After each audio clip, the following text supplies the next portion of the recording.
Hi everyone, Nasthany Cartano here, the internet's busiest music nerd, and it's time for a review of the new Richard Dawson and Circle album, Henki. This is a brand new LP from UK singer-songwriter Richard Dawson, who is teaming up with the Finnish rock band Circle on this new one, an experimental and progressive band that's been putting out records since about the early 90s. Dawson actually teased this kind of surprising crossover in a recent interview I did with him, where he said this new record would lean kind of progressive, and boy was he not lying. I mean, stylistically that's really Circle's bread and butter, but Dawson himself is no stranger to working loads of experimental and progressive influences into his very left field brand of folk music as well. His last proper album, the dystopian pre-pandemic prediction that he came out with in 2019, which was titled 2020, which I guess was just a little bit off in terms of predicting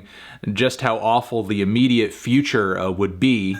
It turns out the picture he painted could have just been a lot grimmer. But instrumentally, some of the tracks on this record were some of Dawson's most rock-inspired so far, and there was also the Lockdown album he came out with, the Republic of Geordie Land, which had some pretty abstract but somewhat unrealized ideas all over it too. So now from there, we are on to this new record with Circle, and on it we pretty much get Dawson's enchanting style of songwriting and very eccentric topic choices, his strange but passionate lead vocals too, backed now with a full nerd prog arsenal of guitars, bass, drums, synths, some electronics as well. And the whole thing is fantastic, featuring the 7 lengthy tracks with intriguing stories packed into each of them. I think this record also serves as a reminder of progressive rock's original mission, not just to attain some certain level of technical proficiency, but also to break and advance past the conventions of rock and popular music. And while these 7 tracks are quite anthemic and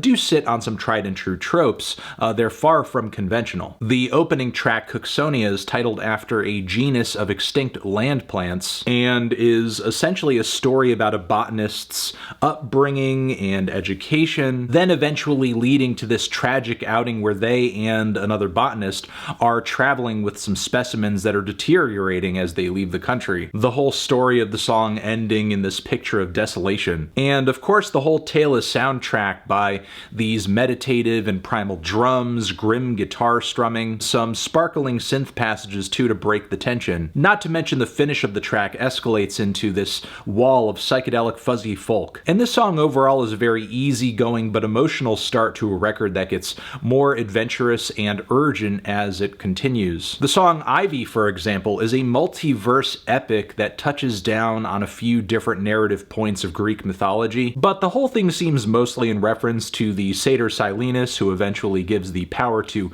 turn whatever he wanted by touch to gold to King Midas, which if you're familiar with that story, you know how tragically that ends. And the music complementing this track is as dark, grand, and archaic as I could have hoped for, especially in the first leg, with it sounding like the soundtrack to a medieval dungeon. Plus, I love that Dawson hits us with these preposterous but kind of amazing falsettos. The whole thing gets even better as the rhythms and riffs pick up around the midpoint, where the story gets kind of treacherous around a stoning and some travel at sea. The Greek tie-ins continue on the record with the track SILPHIUM, with mentions of Apollonia and Cyrene. The story itself seems to feature merchants or travelers on a tiring journey where they are lost and running out of food or just not eating the best of food. And outside of Dawson's falsettos hitting a little weak on the front end, the whole first leg of the track is a throttling thrill ride where the dire circumstances of the protagonists in the story translates really clearly. In the middle of the track, there's also a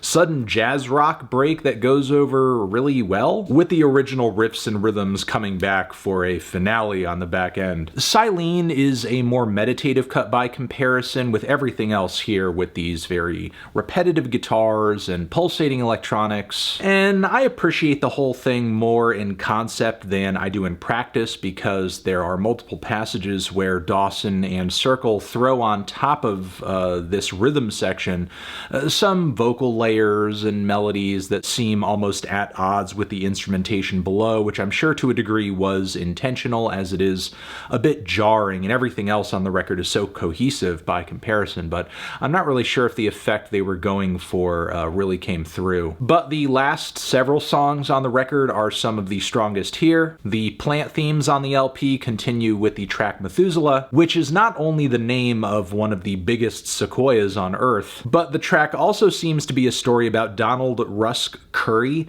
a researcher and geographer who was known for, in the 60s, having accidentally killed what's known to be the oldest living tree. The lyrics of the track give a detailed description as to how this happened, and then immediately after this realization hits him, the whole thing breaks into this Pandora's box of frightening refrains and riffs. It gets really grim. Lily is probably the most straightforward and clean-cut structurally on the entire LP. The hook hits really hard on this one and with immediacy. Now, don't get me wrong, some of the group vocals on this thing are pretty theatrical and campy, and Dawson's falsettos won't be for everybody. It is weird, but it's still quite catchy, even with some of the operatic vocals on the bridge and the lyrics being as morbid as they are. Then the closing track I really enjoyed. I thought was a rockin' and triumphant finish for the whole thing. Comes to a really amazing vocal and instrumental climax toward the end too, with Circle really going absolutely insane. Really making some of the most wild and raw prog music I've heard in a while. I mean, yeah, I'm heavily impressed with this record. It's so good. The songwriting, the production, the performances, it's just all great. So full of personality, so colorful, and so unique. Lyrically and conceptually, I think Dawson hits it out of the park once again, and it just so happens that Circle was the perfect accompaniment to the whole thing. I'm feeling a strong 8 to a light 9 on this one. Transition, have you given this album a listen? Did you love it? Did you hate it? What would you rate it? You're the best, you're the best. What should I review next? Hit the like if you like, please subscribe, and please don't cry. Hit the bell as well. Over here next to my head, it's another video you can check out. Hit that up, or the link to subscribe to the channel. Anthony Fantano, Richard Dawson, forever.